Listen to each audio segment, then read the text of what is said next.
Hello and welcome to episode 130 of Beyond the Brick. I'm Joshua Hanlon. And I'm Matthew Kay.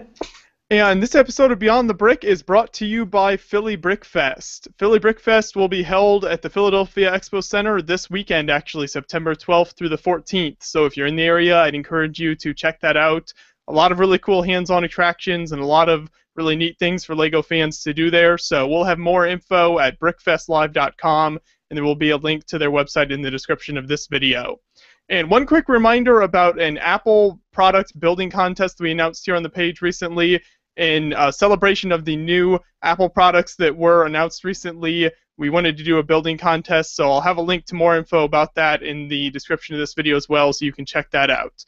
Now, joining us on the show this week, we have Nathan Proudlove, and he is 38 years old. He is a LEGO artist slash 3D artist, and he is very active in LUGnuts, where you might have seen him along with a couple other lugs as well. He also has been to BrickCon and does some stuff with C-Lug. So it's great to have you on the show, Nathan. Well, thanks. Happy to be here. No problem. So you want to start off by telling us a little bit about your what you do as a LEGO artist and a 3D artist? All right. Yeah, sure. I am a LEGO slash 3D artist for WB Games here in Montreal. We are currently working on the LEGO Legends of Chima online game. It's a great game. We like to joke around that it's called Torchlight for kids, basically, and it's a lot of fun. I build all of the LEGO content in that game. Okay. So now, when you're building this content, is this all in real bricks? Is this on the computer, or how does that work? I do the vast majority of my work with LDD, actually, which is, as most of your viewers will know, is a free download from the LEGO.com website. But I do. Yeah, so I've used that 7 hours, probably 7 hours out of every 8 of the day, and I do have a LEGO studio, a LEGO room that I go to for when I have a particular engineering problem that I need to use, get my hands on the bricks and figure out that way. Mm-hmm. So how did you come by such a cool LEGO themed job? Was this something you've always wanted to do, or you just did you study in animation and 3D work?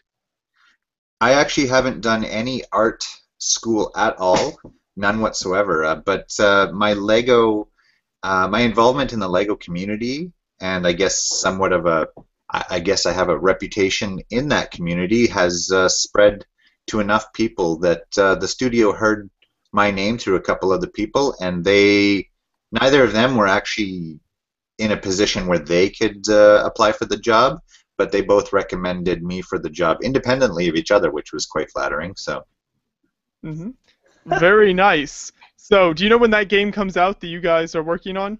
It's out now. It's okay. It's on. You can hop in. It's just chimaonline.com, and you can go in and play and check out my stuff. So it's going on right now. Yeah, you can check out your builds there, like you said. That's Very right. cool stuff. So do you find that working with LEGO affects your enjoyment of LEGO as a hobby? That's like a big question for people that kind of are doing like the line of work that you're in, right? Does it kind of take away from it, or? It is a big issue, and I know that a lot of people who work with LEGO professionally have expressed that they've lost some of that that passion for building and that sort of thing. So I haven't lost any passion for building at all, but I get all of that. I get to express all of that at work during the day, so I'm less likely to come home and build for sure.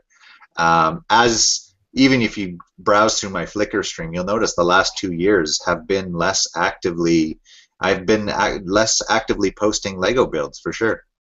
I still love building, but I get to do it at work. So.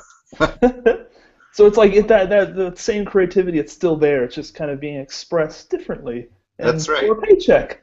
For a paycheck with a budget and an art director. So. And deadlines. Yeah. Yeah, deadlines and somebody else telling you that it's not good enough. That's part of, that's one of the cons of working for doing it professionally, is you've got somebody else to answer to. Do you ever find like a personal offense? Like you kind of, I know with artists that can be kind of a problem, right? You take like a personal, like, oh, well, why did you say that about what I just did? Does that kind of ever come up, or? It never has. Thankfully, my team and the art director and the creative director for my project for Chima Online are really great guys, and they both really respect my work and my creative vision. In fact, we had, when I started the project, we had some concept art, and we had a concept artist on the project whose work I was to basically build from, from pictures.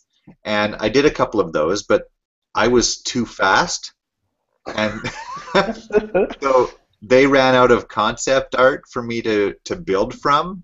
And so the next assets that I needed to create, they just said, "Well, can you just come up with something?" I'm like, "Yeah, let me have at it." And I did it, and they loved it so much that the concept artist ended up moving on to another project after a few months. So, you're streamlining the process. That's what you're doing. that's right. I was too good. No, I don't want to. Yeah. No, it was. That's the way to do it. Very cool. Now, I was looking through your photo stream and noticed photos from quite a few years back. So you've been in the community for a while now. What's some of your history with Lego building? Did you build with it as a kid, and when did you have a dark age? As many guys my age tends to be the same story. It's built with it as a kid, had a bit of a dark age, late teens, early 20s, parties and girls and all that sort of stuff. But and then the inevitable 1999 Star Wars Lego came out, and brought a lot of us back into the community for sure. Oh yeah. And I got into it more as a collector for the first couple years, just collecting Star Wars Lego sets. And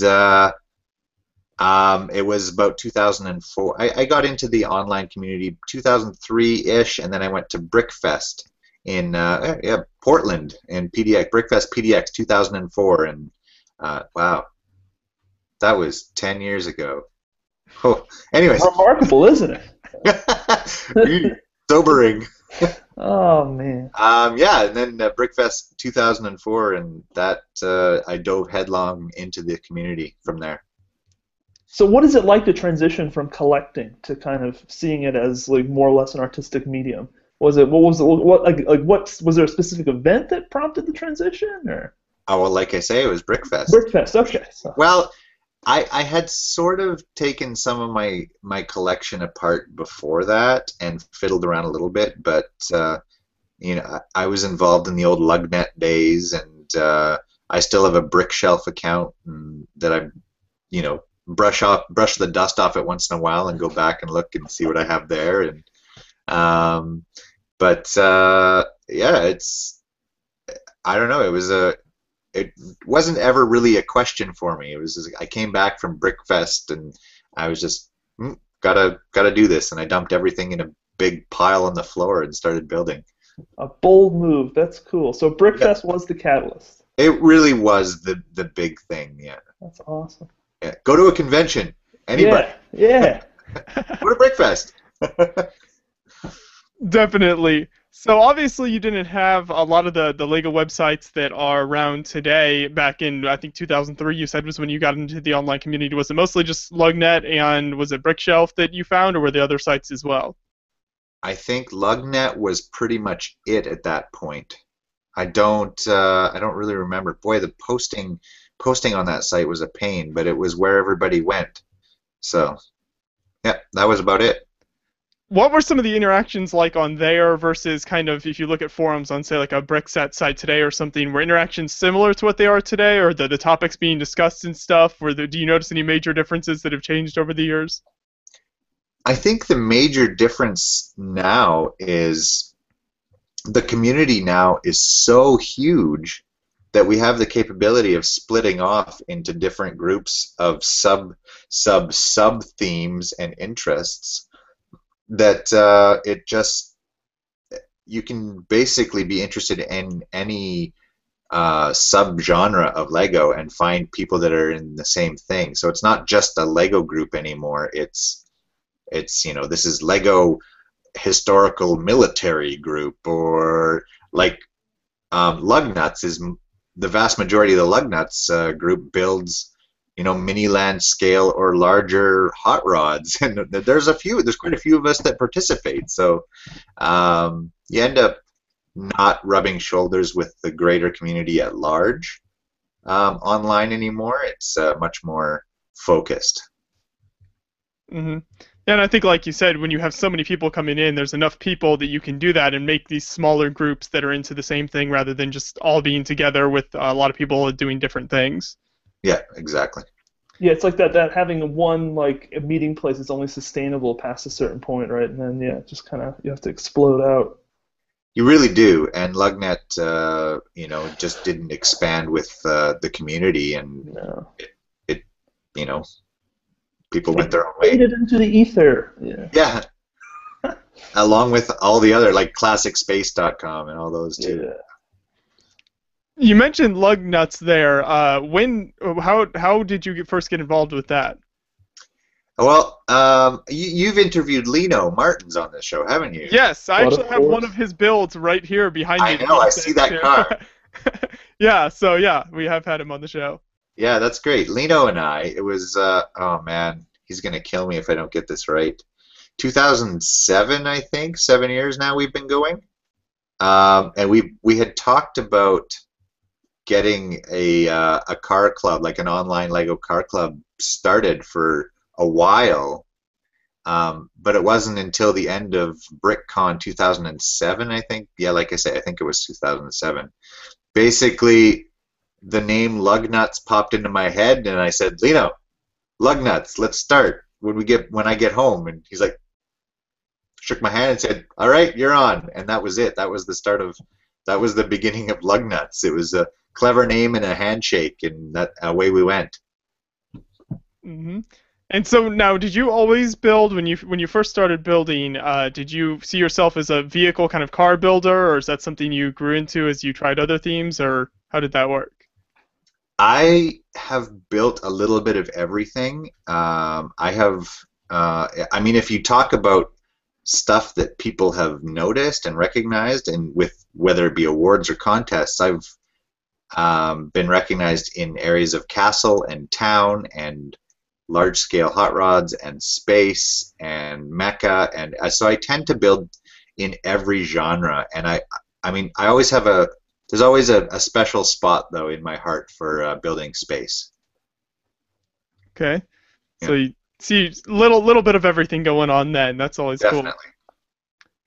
Very nice. So I did want to make sure we talked about some of your builds here, and the first one we'll talk about is one of your more recent vehicle car builds, and this is from, I believe it's a video game called Brutal Legend. Is that right? That's right. Yeah. Okay, so you want to tell us a little bit about this build? Well, the car, man, I don't remember what the car's called. It's terrible.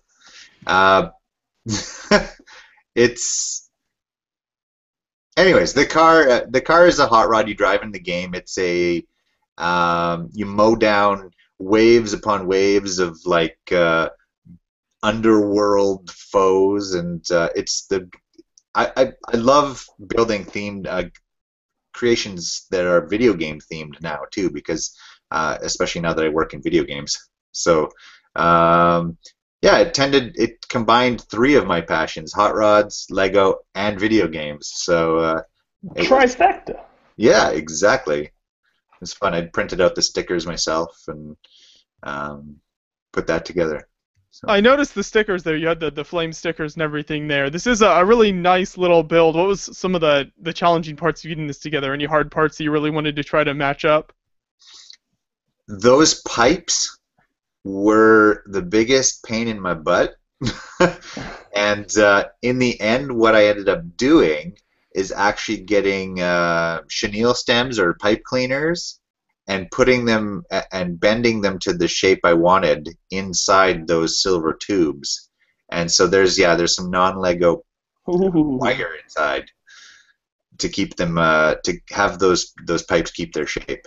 Because without that, they kind of just flop around, you know. They do. They just they're just like tentacles. They don't really do anything. So not very malleable, yeah. Or too malleable. Too malleable. There you go. Yeah. Very cool. So you've got the car and the character from the video game here. Do you find that you get a lot of inspiration from video games for your builds?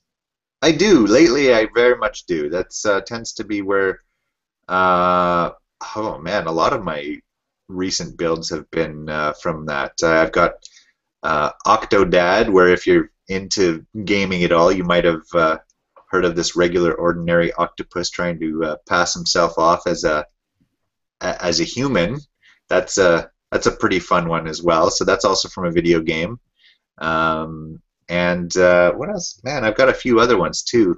I was featured on Kotaku front page once for my creation of the big tall walker characters from oh man, Injustice. Okay. Have you played Injustice at all? Mm. No. I've never played it, but I'm a little bit familiar with what you're talking about. Yeah. I don't know. I've got this guy here. And it's Okay. crazy kind of skinny mecha thing, clockwork steampunk. It is kind of fun too. So. Very nice. Yeah, and here's the Octodad that you were talking about there with the. So this is from a video game then? That's right. Yeah. Okay. This is a very interesting build. You don't see a lot of builds like this. I like the bananas there that you used as I guess that'd be like the tentacles, hands, and feet there. That's right. And his nose and his face. Yeah, he's got bananas everywhere. And then you're using, are those old Technic joints, the kind of finger sort of hinge type? The old finger joints, yep. Okay. All right. Yeah. Very nice. So what exactly do you do in the video game with this character? You actually control each arm and each leg independently using different mouse clicks and keyboard strokes. And so it's just chaotic, and your hands, because they have suction cups on them, they will stick to stuff. And so you're constantly breaking stuff and knocking stuff over, trying to like do the dishes or something while trying to not let your wife know that you're an octopus. It's really silly, but really funny. I can imagine. I'm sure there's a lot of cool things there in that game, but this is a really great build, so obviously some great inspiration for some cool Lego builds as well then. Thank you. So then, yeah, one other build I had noticed that you did, and this was one that, like I mentioned earlier, I was going through your feed and found some really old photos, but this is one that caught my eye. This, I think, was posted in 2003, if the Flickr date is correct. And this is an old, like, steampunk, kind of aircraft carrier almost kind of thing, steampunk. And I saw in the description you said when you posted this might be the first over 100 stud steampunk ship that was ever built. Did you ever figure out if this was? Oh, I'm fairly confident it was. I was not the first to start building Lego Steampunk, but definitely one of the first. So it was. There weren't many people building Steampunk yet at that point. So. Okay. Now that's interesting because obviously steampunk is such a large theme now. There are a lot of people who build steampunk now. What was some of the beginning history with that? Where did your inspiration come from that, and were there other builders you connected with when it was first becoming popular? Oh, now you're putting me on the spot. Back in one of my very first.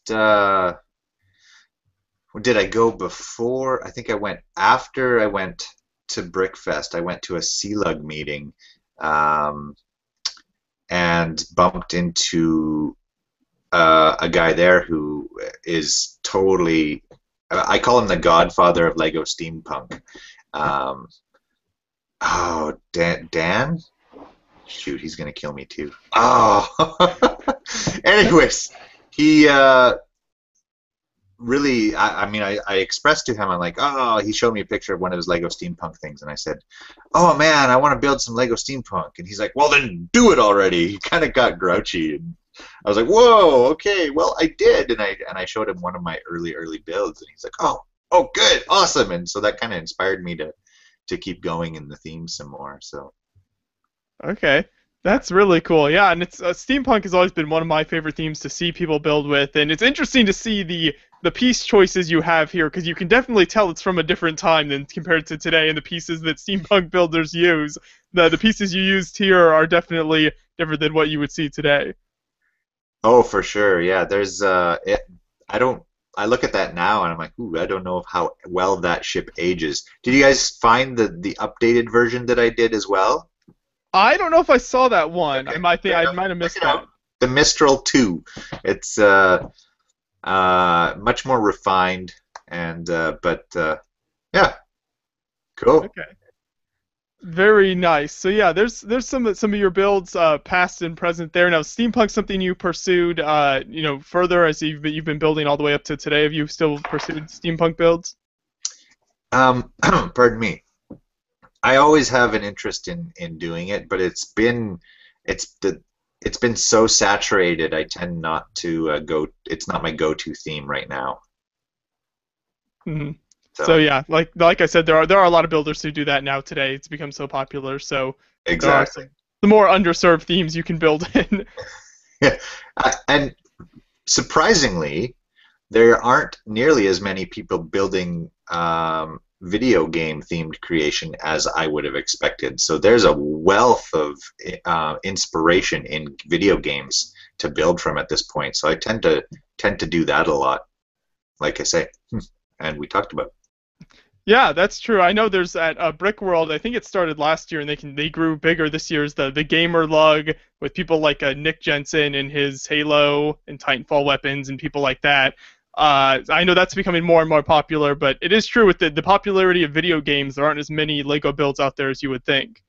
Right, and they tend to all be Halo or Minecraft. So Yeah, they're definitely somewhat limited in their what games they build in for sure. not many Octodads out there. Something you're doing your best to change for sure. Well, I have 40 games on my Steam list, only 5 of which I've finished. So I've got some work to go yet. So Hmm. Well, definitely some cool stuff to look forward to. Now, do you have any builds planned for the future right now? I know that I saw, looking over your feed, I saw that you had some Ship Timber builds in progress. Is that something you hope to finish before the end of the month here? well, obviously I hope to finish it, but I, I'm starting to feel the crunch here because I'm going to BrickCon at the beginning of October, and I have a couple other builds that I'd like to finish for that. So I'm not sure if September will happen, but we'll see. I have some really really good ideas that I'm working on, and I don't want them to be published half finished. So I may have to just wait and post it later on. Mm. Yeah, obviously a large undertaking there, but always a lot of cool stuff that comes out of Ship Timber. So definitely look forward to seeing that eventually whenever you get around to finishing it. Right, we'll see. Yeah. Now, you mentioned that you'll be making it to BrickCon, or will you be going to any other conventions or shows this year? Well, BrickCon has always been near and dear to my heart, so I'm really stoked that I get to go this year. I haven't been able to go for the last 2 years because of, because I live 2 provinces away from my family and spent every every holiday day I could going home. Um, but this year I get to go, and then shortly thereafter in November I'm going to be going to BrickFest in Ottawa. They've recently announced that they're going to be doing it in Ottawa this year, so that's great. Mm-hmm. Another Yeah, Canadian show. yeah, some great Canadian shows. Do you notice any differences between the American and Canadian shows? Any large differences there? Not any more differences than I see between something like BrickFest and BrickCon. I mean, every convention has its own personality, and BrickFest has a much different personality than BrickCon, and the same for like the Brick World and BrickFest. They all have their own vibe. Sure. Yeah, that's definitely true. I know they're having made it to Brick World and Brick Fair this year. Noticing the differences there was really interesting as we did stuff at each convention. But really cool stuff there as well. Now, having been in the community for so long, obviously you've made it to a lot of shows and conventions. Do you have any favorite memories or stories from some of the conventions you made it to? Well, I do have some memories, but they all, you know, they all have Gary McIntyre in them, and this interview's about me, so. So I guess we'll just skip those for now. He's the rock star of the community, I'd have to say. Hmm. Yeah, yeah, I know he's done a lot of really cool stuff over the years. So Have you done a show with him? no, we haven't. Oh man, Yeah, yeah, I think we're missing out there. We need to at some point, don't we? get that guy on the show, man. The facial hair alone. Oh, yeah. Yeah, yeah, we'll have to make that right sometime soon. We'll definitely have to get him on eventually. Yes. Best till last, right? Yes, yeah, something like that. Something like that. Cool. Now, over the years, as you've done stuff, built your collection and things as you've been in the community, have you noticed? Obviously, Bricklink has been around for quite a few years now. Have you noticed that it's changed the ways you've gotten pieces to build from maybe more physical Lego stores and things to buying from Bricklink more recently, or have you noticed any big changes there? I've gradually, I mean, I have a fairly large Lego collection, but as one of my Lego buddies came over here the other day and he asked me where the rest of mine was, and I'm like, this is it. This is all I have. He's like, oh, I thought you had more than that, and it was pretty funny moment actually because he kind of was embarrassed, and I'm like, no, it's all good. I don't mind having a smallish Lego collection, but the reason my collection hasn't expanded like to crazy extents is over the last few years I've really focused on only buying Lego for the project I'm working on at the moment, and so my budget for new Lego is very small. I don't buy new sets almost ever. The last new Lego set I bought was the Ecto one, the Ghostbusters one. And then the last one I bought before that again was probably the DeLorean, Back to the Future. Those were two were great. And so And no I bought. exosuit? No, I haven't bought it yet. But I'm in Canada. I haven't been to a Lego store in months, and That's so a proper excuse. That's a proper excuse. You're yeah. fine. I mean, we have two here in Montreal. We have two Lego stores, but they're not easily accessible by transit. So it's a bit of a chore to drive through this city to get to one store. So no, I don't have the exosuit yet. I know it's terribly. Somebody send me one. Come on, I need an exosuit. Put it in the mail for him, would you? Yeah, I know, right? Yeah. So I buy a lot of Lego for my son too. He's 8 years old, so he's really into it, and yeah. That's nice. So are you teaching him some of the building styles and tricks and tips to become a better builder then? Has he been building for a while?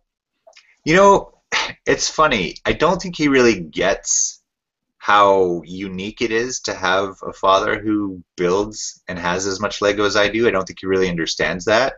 But what he does understand that it's really cool to have a dad that works in video games. So he's much more of a gamer than a builder at this point. In fact, we finished Castle Crashers the other day.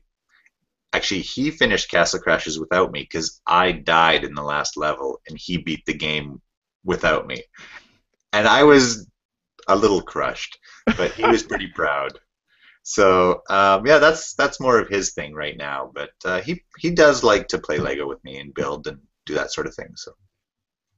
So maybe as he advances here, you'll get him to some more Lego building in the future. Yeah, building from games. So. Yeah. Increase the video game builds out there more than just Minecraft and Halo.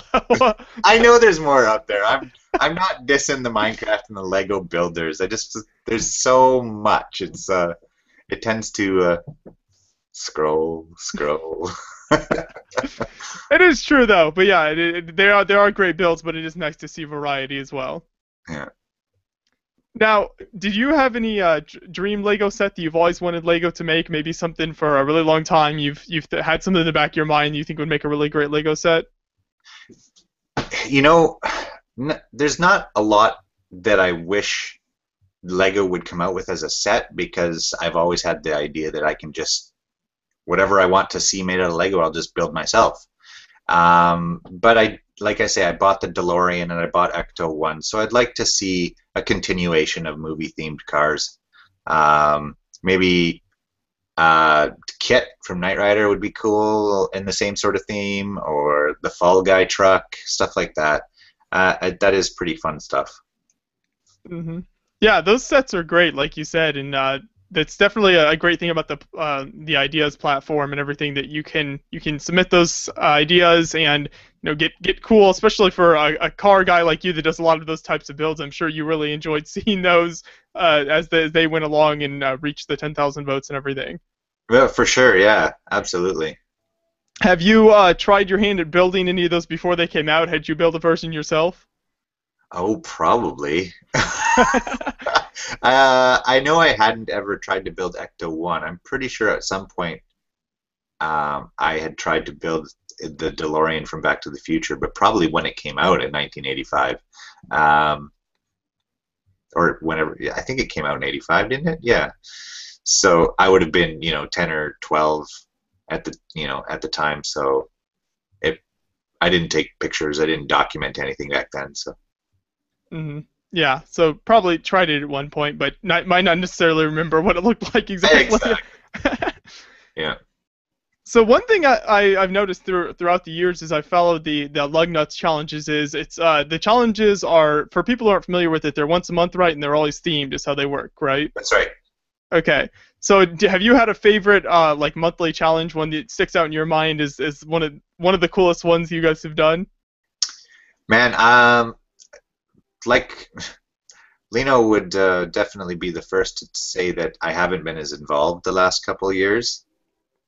But one of the favorite builds that I ever built for a LUGnuts challenge was to build cars. It was one of our very first challenges. It was to build cars based on playing cards.